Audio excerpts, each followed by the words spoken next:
¿Dónde el hombre se hizo hombre? ¿Dónde aconteció el punto culminante de la evolución y el animal se convirtió en persona? En un lugar como este, hace 2,5 millones de años.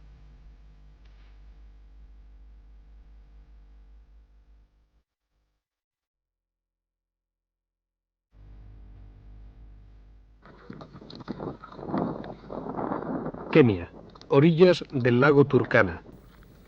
En estos ásperos parajes se buscan las teselas que faltan para completar y perfeccionar el mosaico de la evolución. Aún quedan puntos oscuros, pero cada vez menos. Cada vez menos se habla en antropología del famoso eslabón perdido. El hombre desciende del mono, indiscutiblemente, pero esto, dicho así, es demasiado zafio. Más correcto sería decir que el hombre es producto de una evolución. Ya lo cuestionable entra solo en el terreno de la ciencia ficción.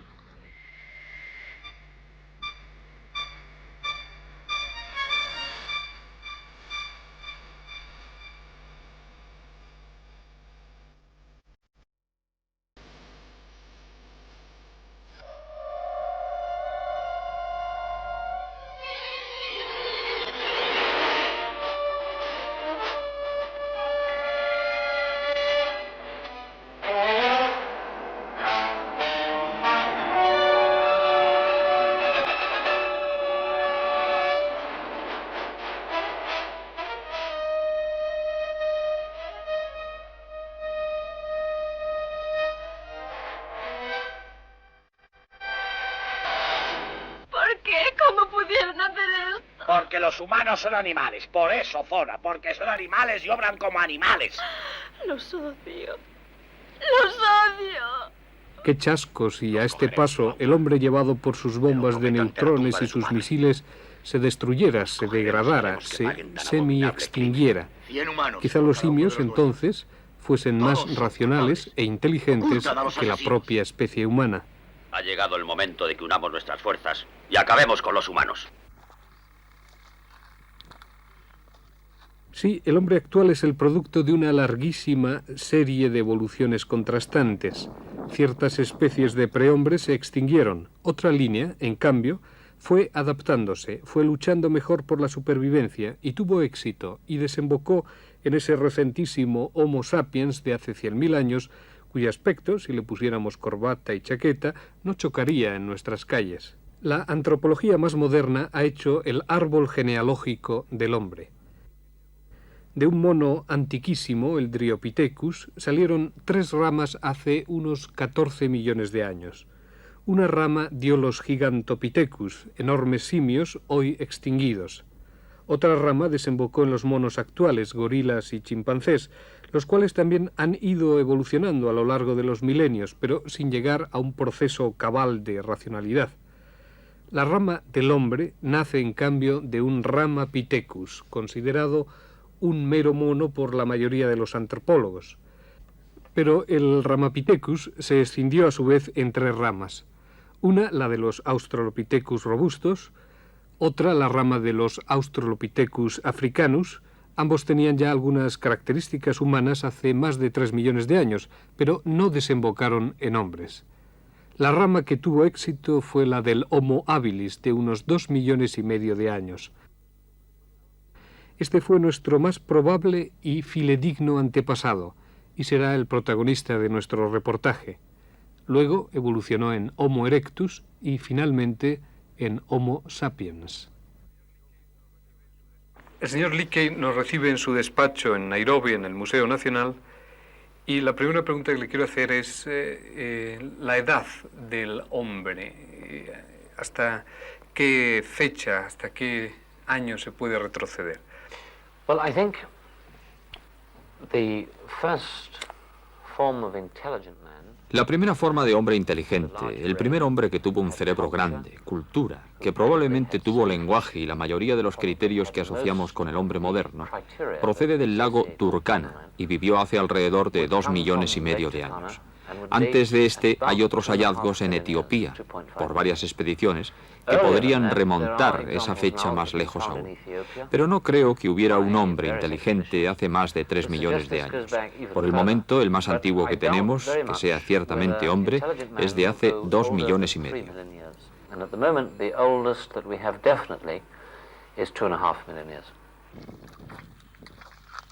Los hombres de Richard Leakey buscan fósiles en los yacimientos de Kobe Fora, en la punta más septentrional de Kenia.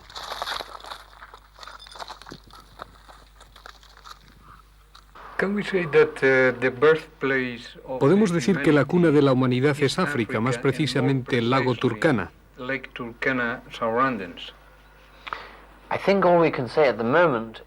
Lo que podemos decir por ahora es que es muy probable, aunque no cierto, que el lugar de nacimiento de la humanidad haya sido África. Este lago ha tenido la suerte de ser un sitio donde las condiciones geológicas han favorecido la conservación de huesos fósiles. Cierto que aquellos primeros hombres vivieron en torno al lago Turkana, pero también en otras partes de África, y estoy seguro de que nuestros antecesores se extendían por toda el África tropical, pero debido a factores geológicos y a las condiciones de preservación, hemos encontrado estos restos solo en el Rift Valley. En estos yacimientos pliocénicos de Kobe Fora se han encontrado hasta la fecha 300 huesos pertenecientes a unos 180 antepasados del hombre. Kobe Fora se ha convertido en una especie de mina de oro de la actual antropología. Ningún otro sitio ha dado tantos y tan buenos restos de los primeros hombres. El paisaje es áspero, desértico en la estación seca, unos 40 grados al sol.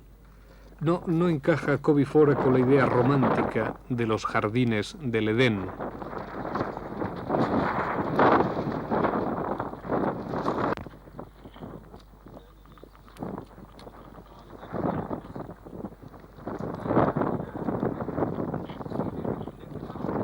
Este lugar, en las afueras de Kobe Fora, junto al lago Turkana, ya cerca de la frontera con Etiopía, representa lo que se podría denominar la cuna del hombre, el lugar donde apareció el primer hombre en el planeta, al menos a la luz de las últimas investigaciones del doctor Richard Leakey y de sus colaboradores, como por ejemplo el señor Kamoya Kimeu. El señor Kamoya Kimeu lleva ya 16 años trabajando en el oficio de buscar a los primeros hombres del planeta, este peculiar oficio se podría decir. Este, por ejemplo, que vemos aquí, este cráneo, no es un cráneo vulgar, sino de uno de los primeros homínidos de los que se tienen noticia. Así eran nuestros más antiguos antepasados. ¿Cómo descubre estos homínidos? This hominid, like this one you see, we found it when we were... Homínidos como este aparecen en nuestras campañas de búsqueda de fósiles en este lugar. Encontramos este cráneo junto a diversos huesos de animales.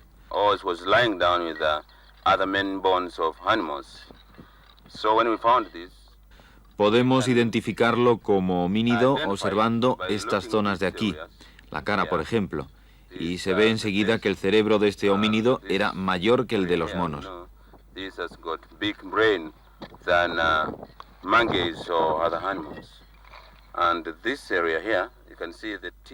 Aquí vemos sus dientes, sus caninos eran más cortos como los nuestros. Por eso podemos decir que es un homínido, no un animal.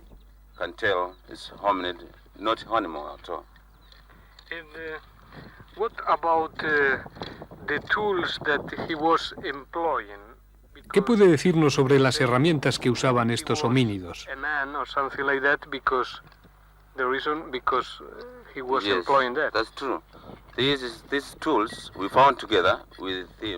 Sí, hemos encontrado estas herramientas junto a él y sabemos que las usaba para cortar, cavar, etc. No hay ninguna duda de que las empleaba para romper cosas, cazar, matar.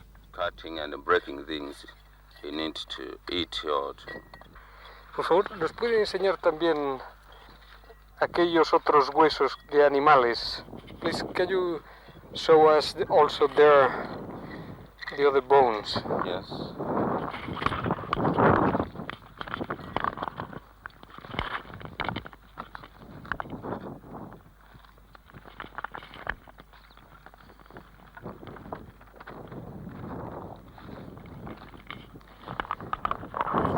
For instance, what's that? ¿Qué es esto? This hippo. Esta es una tibia de hipopótamo, ahora está rota, era más grande, así. It was big. Ahora está rota en pedazos. Normalmente solemos encontrar los huesos así de fragmentados, pero excavamos en toda el área hasta encontrar las restantes piezas del hueso y luego las juntamos. Like that. Y estas otras piezas, por ejemplo esto, what's that? Yeah, this is crocodile. Yaw. Esta es una mandíbula de cocodrilo. Aquí se ven los dientes. Está rota también. La otra parte tiene que ser esta, iría aquí y sería así de larga. Si no encontramos todas las piezas, no sabemos exactamente la envergadura de estos animales. But somebody will come here and collect all this, put them together, and you can study them and tell people.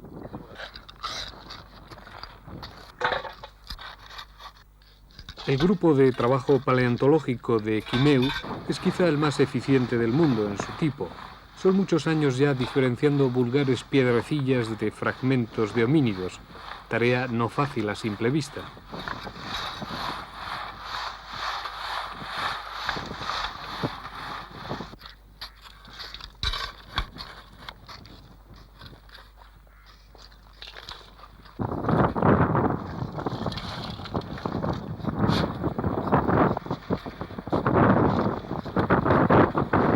This place, Covifora, is one of the farther places. Este lugar, Covifora, está muy apartado y parece bastante inseguro. ¿Qué piensa usted sobre esto? All Africa, the safety. Yes, in this place, to say the truth, we get all En este lugar, francamente, tenemos toda clase de dificultades, o sea, animales, leones, leopardos, mosquitos, serpiente, todos alrededor. Y también hay bandas de gente mala y armada que pueden dispararnos. Pero no nos preocupa, nos gusta nuestro trabajo. Además, las tribus que viven en los poblados vecinos son amigas nuestras. Quizá los animales sean el mayor peligro, pero no pensamos en ellos. No molestamos a los animales. Vienen cerca de nuestro campamento, merodean y luego se van.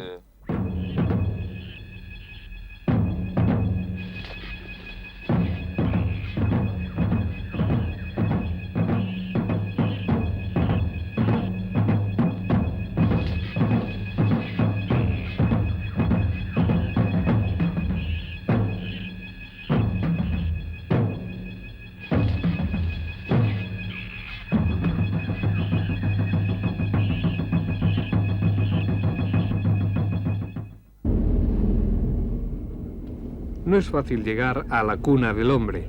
Para ir al lago Turkana, al norte de Kenia, hay que excluir el viaje por carretera. El único sistema es azaroso, la avioneta. Sobrevolar primero las verdes colinas de África, más tarde sabanas y hasta desiertos. Rumbo a Covifora en una avioneta Cessna 206, rumbo hacia lo que se puede denominar la cuna del hombre, el origen de la humanidad. Vamos en esta avioneta desde Nairobi hasta este lugar situado cerca ya de la frontera con Etiopía, al norte de Kenia. Voy a preguntar al piloto de la avioneta cuántas millas, cuántos kilómetros hay desde Nairobi y cuánto tiempo vamos a tardar. We will take about 2.5 hours from Nairobi to Covifora. Va a ser alrededor de 2 horas y media el vuelo. ¿Cuántos kilómetros aproximadamente hay? And about how many kilometers or miles are between? It's about 350 millas, unos 450 kilómetros. ¿Qué tal están las condiciones de aterrizaje? Porque han llegado este año las lluvias prematuramente aquí a Kenia y nos han dicho que hay dificultades para aterrizar. What about the conditions of the airstrips because the rains? What do you think?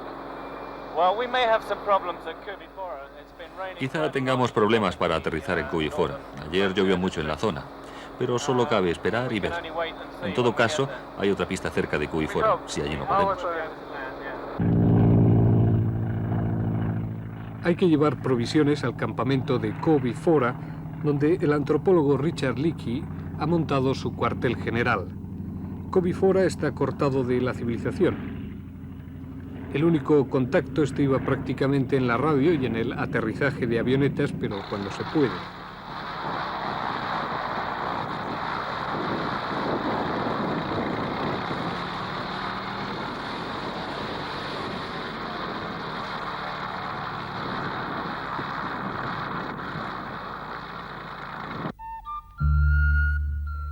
Esta es la orilla oriental del lago Turkana, el segundo mayor de Kenia después del lago Victoria y uno de los más grandes de África.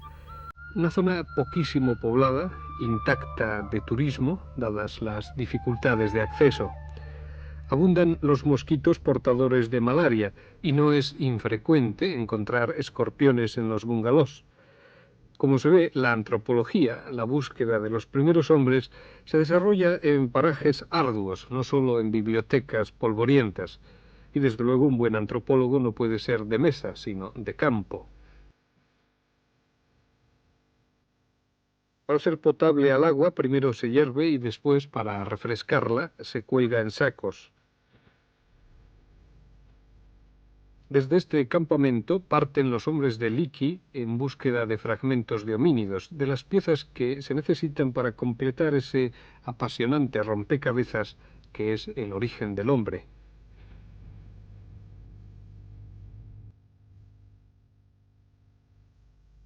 Las distracciones de los hombres de Leakey son escasas, pero con gran poder de maravilla para el viajero venido de lejos.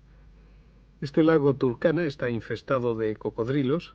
En él habitan los hipopótamos, pero también innumerables peces. En el lago Turkana, al atardecer, se pescan tilapias, como carpas, muchas.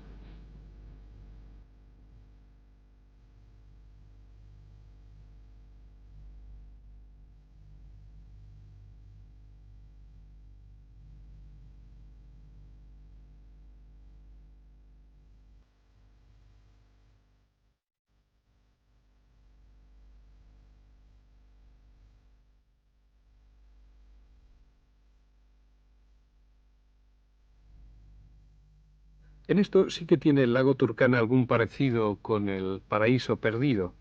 Se pescan tantas tilapias que hay que volver a tirar la mayoría al agua.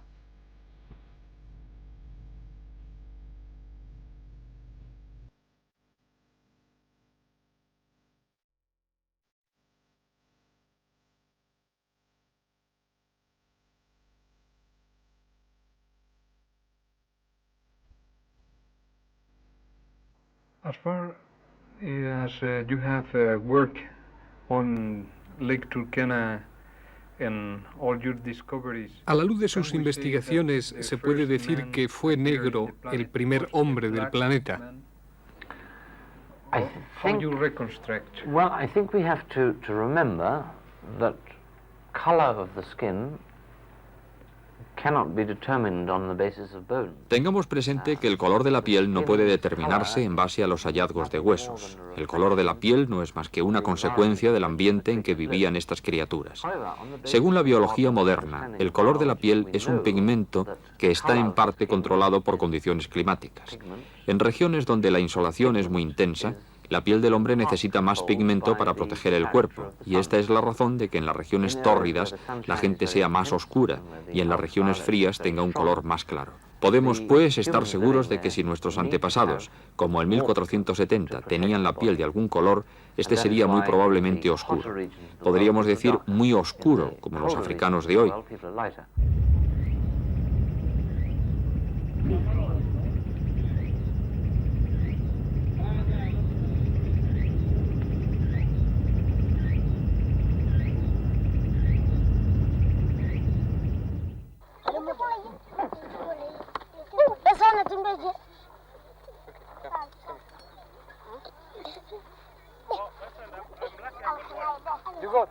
Esto es Ileret, un poblado de la tribu de los Sanguila, que se puede decir es uno de los más primitivos, no solo de Kenia, sino de toda África.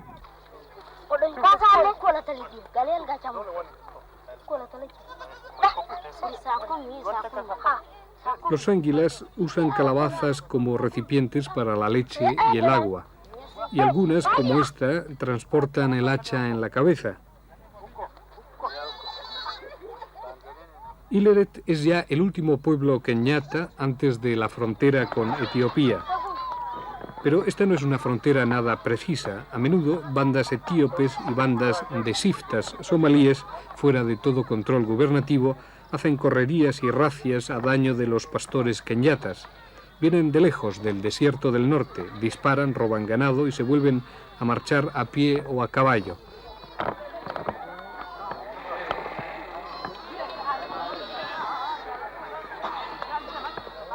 En cierto modo, estamos visitando ahora no un poblado prehistórico, por supuesto, pero sí un pueblo que está en un medioevo.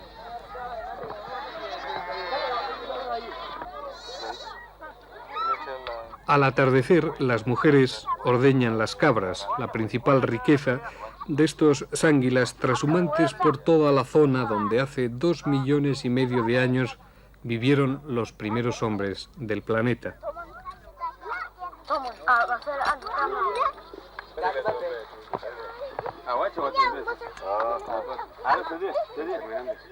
Hemos traído una serie de comestibles en la avioneta, que por cierto aquí no se la llama más que el pájaro de hierro, naturalmente. Con la leche de vaca y el arroz de Kobi Fora, una sanguila ha improvisado una comida extraordinaria para la tribu.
El 1470, encontrado el año 1962, es la pieza probablemente más valiosa de la antropología mundial.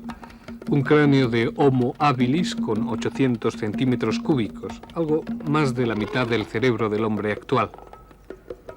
En el Museo Nacional de Nairobi, las evidencias físicas de la evolución no faltan. Cráneos del Homo habilis, del Homo erectus, sus herramientas. Historia de hace más de 2 millones de años. Y los años no son caprichos o invenciones de los antropólogos, sino resultados de sofisticados procesos de datación. El carbono 14, con su limitada capacidad de medir solo hasta 40 o 50.000 años, no sirve para retroceder tan grandes zancadas en el tiempo. El método más fidedigno de datación es el del potasio-argón. Consiste en la desintegración radiactiva de las rocas volcánicas, partiendo de la base que el potasio radiactivo, al descomponerse, forma argón, y puesto que se conoce la velocidad de desintegración del potasio, se puede determinar mediante la cantidad producida de argón el tiempo necesario para la formación de dicho volumen.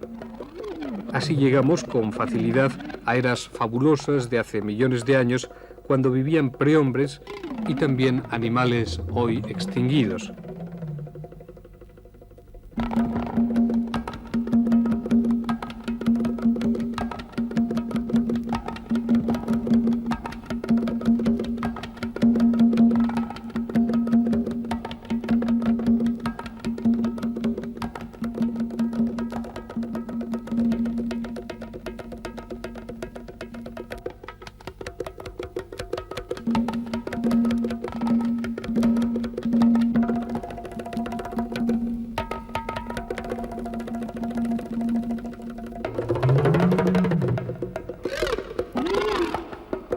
¿Cómo era una mujer de hace 3 millones de años?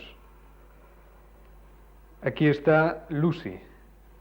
Lucy es el descubrimiento antropológico del profesor Maurice Taïeb del Laboratorio de Geología del Cuaternario, a quien encontramos en la Universidad de Lumini en Marsella. El profesor Taïeb ha hecho investigaciones en la región de Etiopía, en la región de los Afars, y encontró, entre otros restos arqueológicos, Lucy, a quien se la puede definir la mujer más antigua, digna de ese nombre, es decir, digna de ser llamada mujer, que ha aparecido en este planeta. Profesor Taïeb, ¿nos puede explicar brevemente cuál es la evolución de sus investigaciones hasta llegar a Lucy? ¿Vous pouvez nous expliquer synthétiquement votre recherche jusqu'à arriver à Lucy? Oui, il y a 3 étapes, finalement, avant d'aboutir à la découverte de Lucy. Hay 3 etapas antes de desembocar en el descubrimiento de Lucy. La primera es la exploración sistemática de la depresión de la Far, donde se descubrieron depósitos lacustres y de orillas de lagos. Es la etapa entre 1967 y 1971. La deuxième étape, c'était la étape de la découverte de la station droite, en 1973. C'est un fémur et tibia articulé. La segunda es la etapa del descubrimiento de la postura erguida. En 1973 se hallan un fémur y tibia articulados que usted ve aquí. Este ángulo entre el fémur y la tibia es la prueba de que hace 3 millones de años el hombre fósil andaba de pie. La troisième étape, c'est 1974 et 1975. 1974, c'est la découverte. La tercera etapa es 1974 y 1975. 1974 es la fecha del descubrimiento de Lucy, que es un esqueleto de mujer. Está bien claro. Aquí ve usted el sacro y la pelvis articulados, y esa abertura es el sitio para el parto, lo que prueba que es un esqueleto femenino. Y vous voyez également que c'est un individu adulte. Se ve también que es un individuo adulto. En la mandíbula, la última muela ha salido. No está muy gastada. Tendría 20 o 21 años y medía 1 metro de altura. Es una mujer chiquita. ¿Por qué este nombre de Lucy? Oui, eh bien, au camp, nous avions des cassettes avec de la musique. Teníamos en la excavación cintas magnetofónicas con música clásica, otros tipos de música, los Beatles y también Georges Brassens. Et là, il y avait une chanson des Beatles qui est Lucy in the Sky with a Diamond. Y había una canción de los Beatles, Lucy in the Sky with Diamonds.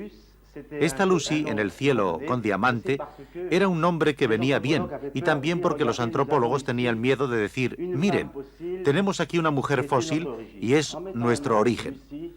Poniendo un nombre como Lucy, no se anticipaba una interpretación del esqueleto. No estábamos seguros de poder decir que era un hombre fósil. Por eso le llamamos Lucy.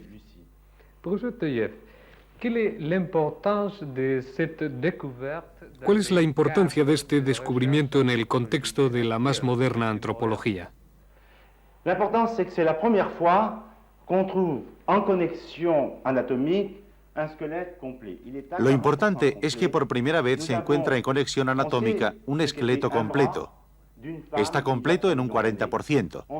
Sabemos lo que era un brazo de una mujer de hace 3 millones de años. Sabemos cómo era una pierna. Sabemos lo que era su pelvis y esto tiene gran importancia. No sabemos cómo era su cráneo porque del cráneo solo tenemos fragmentos. Es importante porque nos permite, por una parte, probar cómo evolucionaron diferentes partes del hombre. Es lo que se llama evolución en mosaico, o sea que todo no evoluciona a la vez. Hay una expresión que dice, el hombre evoluciona por las piernas. Es decir, antes de que tuviera una capacidad craneana importante, ya andaba erguido. Un carácter arcaico, por ejemplo, es la proporción de los brazos y las piernas. Lucy tenía unas piernas y brazos algo como los monos actuales, y el estudio detallado del húmero, hecho por un antropólogo francés que se llama Brigitte Chenou, prueba que Lucy no tenía aún los brazos totalmente colgando. Lucy andaba así, pero de pie. Los dientes no prueban que comiera carne, sino vegetales. El origen de las razas, no solo el del hombre, también se ha prestado a muchas supercherías. Circuló a mediados del siglo XIX la grotesca teoría de que las razas descendían de los diversos monos antropomorfos, del chimpancé, la raza blanca, del gorila, la raza negra, y del orangután, la raza amarilla. Más científico sería decir que raza y color son dos cosas distintas. Las razas son poblaciones homogéneas que han desarrollado características similares como resultado del impacto de un intercambio genético en un corto periodo de tiempo, en los últimos 20.000 años como mucho. ¿Cuál es la respuesta de un antropólogo al racismo, al sentido de superioridad racial de ciertas gentes? What is the answer of a humanist? For me, I think it's pathetic and tragic. Para mí es realmente trágico que las consideradas personas inteligentes puedan aún creer que, por diferencias tan superficiales, puedan unas gentes considerarse superiores a otras. Pienso que hay suficiente evidencia y conocimiento hoy para dejar bien claro que este es un trágico error histórico y para que nadie que se tenga por inteligente pueda permitirse creer en la inferioridad o superioridad de ningún grupo humano. Cada uno de nosotros somos individualmente distintos, pero los individuos de una raza cualquiera varían tanto como los individuos de razas distintas.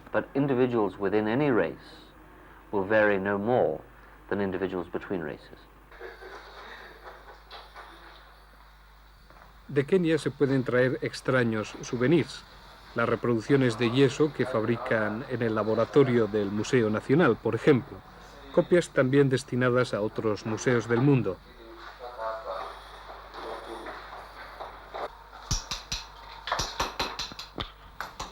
Aquí, bajo la dirección de Richard Leakey, se limpian los fósiles de las impurezas de los sedimentos.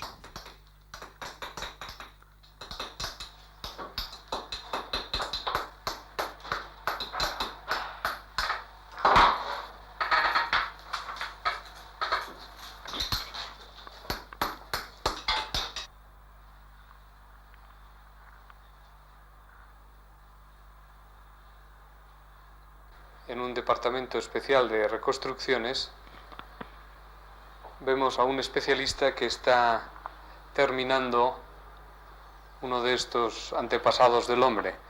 ¿Nos puede explicar cómo hace estas esculturas? ¿En qué se inspira?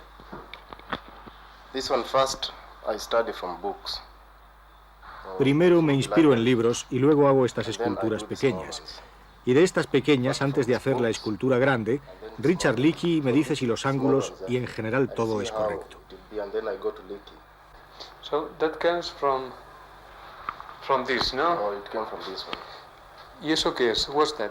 This one is Paranthropus. Paranthropus. Yeah. And Paranthropus are using tools or usan herramientas o?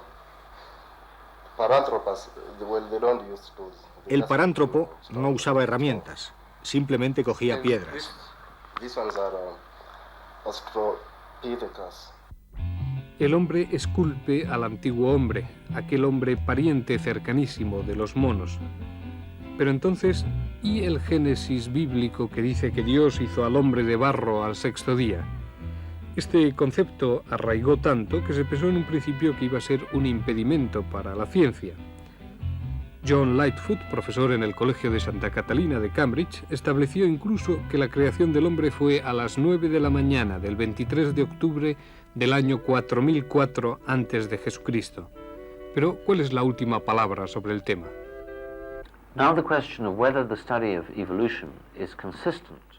Ahora, la cuestión de si el estudio de la evolución es compatible con la existencia de un Dios. Pienso personalmente que son compatibles. Yo no veo conflicto en absoluto. La mayoría de las religiones tratan principalmente del desarrollo espiritual de la humanidad. El hombre necesita siempre una explicación de cómo está aquí ahora, qué somos, por qué estamos aquí. Y antes de la ciencia era preciso preparar explicaciones, y la religión daba una explicación de por qué estamos aquí.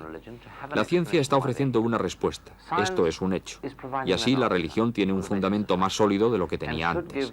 Sobre si uno cree en Dios o no, depende del Dios que uno habla. Si uno me pregunta si creo en un Dios que es un superhumano, entonces me es difícil de creer, sería egocéntrico. Si usted me pregunta si creo en un poder superior, un poder sobrenatural, esto es, la organización que hay tras la complejidad de la vida, entonces soy lo bastante humilde como para reconocer que diría que sí, que creo. Mi pensée, c'est que Adam et Ève Adán y Eva son una filosofía. Lucy es una certeza. En cuanto al punto omega de Teilhard de Chardin, origen no solo del hombre, sino también de la vida, imaginemos que nos ponemos entre Asia y África o que tomamos un compás y trazamos un círculo. El punto omega está ahí. Aquí está el origen del hombre. Se encuentra entre Asia y África, porque aquí había puentes entre África y Arabia, no muy lejos del Ecuador, en una zona intertropical. De ahí vienen los primeros homínidos, quizás hace 4 millones de años. Bien, yo no me esforzaría en tratar de conciliar la Biblia y la ciencia. Ya sabe que hubo una corriente y casi una manía de concordismo, lo que se llamaba concordismo, a fines del siglo pasado y a principios de este hasta el año 30 de este siglo, puesto que el mismo Teilhard de Chardin tenía un poco esta manía de hacer concordar datos de la Biblia con datos de la ciencia, y el mismo libro célebre de Dioses, tumbas y sabios, tiene y acusa un poco esta tendencia que todavía puede despertar cierta curiosidad popular. En realidad, el objeto de la investigación científica es una cosa, son aquellos datos de la dinámica de la naturaleza para la que contamos con las ciencias experimentales, mientras que las verdades de la fe, el objeto de la predicación y de los libros religiosos y sagrados, es otra, es darnos una dimensión que trasciende a la ciencia e incluso a la común filosofía, de lo que pueden ser unas relaciones nuestras con Dios o una llamada del Ser Supremo que nos dice algo de nosotros mismos totalmente al margen de los objetivos de la ciencia.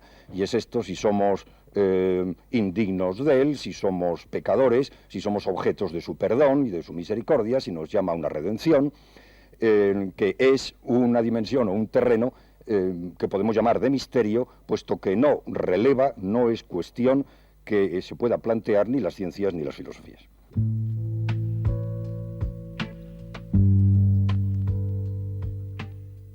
Atapuerca, cerca de Ibeas de Juarros, provincia de Burgos. En estos ásperos barrancos han aparecido y aparecen los restos de los primeros hombres de España, cuando los españoles aún no lo eran, sino eran solo pitecántropos. En estas cuevas, en estas oquedades, se ha encontrado el llamado hombre de Atapuerca, mejor dicho, su mandíbula, pero una mandíbula de un hombre que vivió en el Pleistoceno medio hace no menos de 600.000 años, cuando en Burgos había leones y osos gigantescos. Este es el yacimiento paleontológico más abundante y más prometedor de España. Aquí los antropólogos españoles tienen tajo no para unos años, sino para unas cuantas generaciones. Se han encontrado fósiles del Pleistoceno medio también en Torralba y Ambrona, en las terrazas del Manzanares, e incluso del Pleistoceno inferior en Cádiz y Sevilla. Pero las covachas y las galerías de Atapuerca son mucho más ricas, son comparables a la colina de Chucutién, donde se encontró el hombre de Pekín, luego perdido misteriosamente en la Segunda Guerra Mundial y nunca más hallado.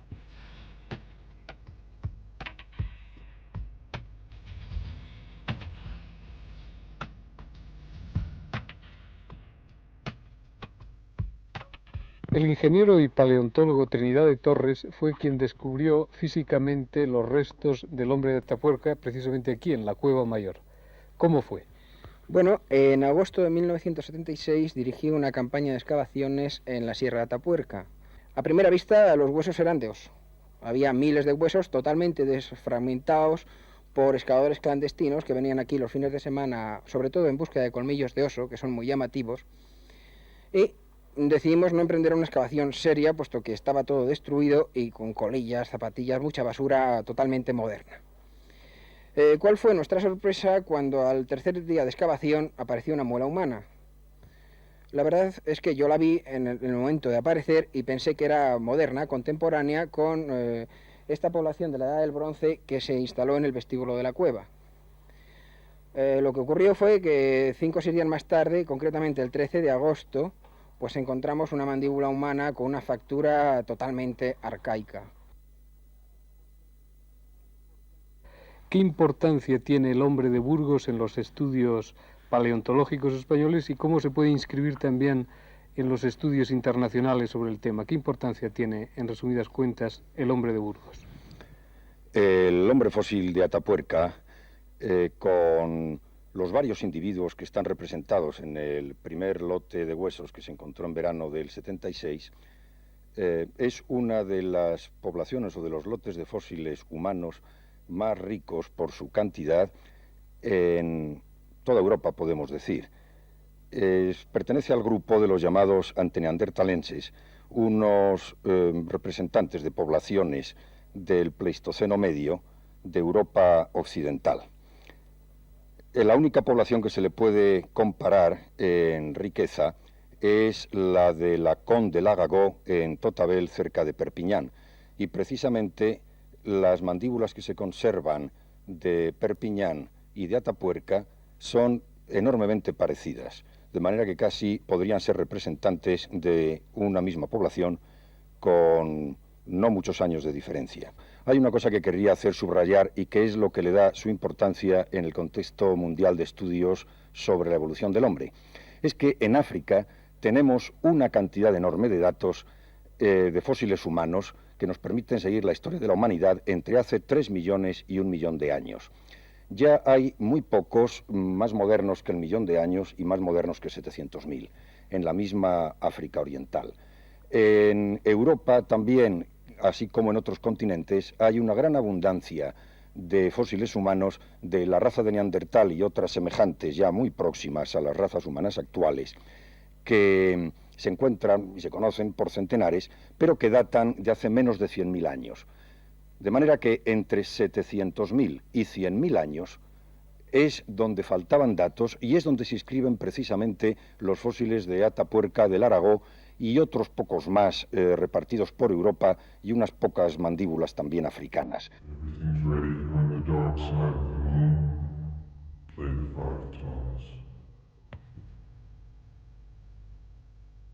El mono actual, mono es y mono se queda.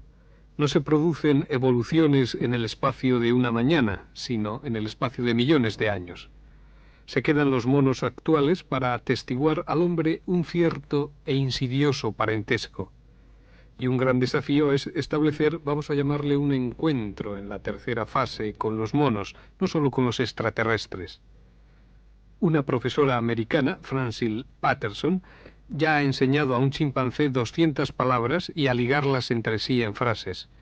¿Evolución o azar? La solución en los próximos millones de años.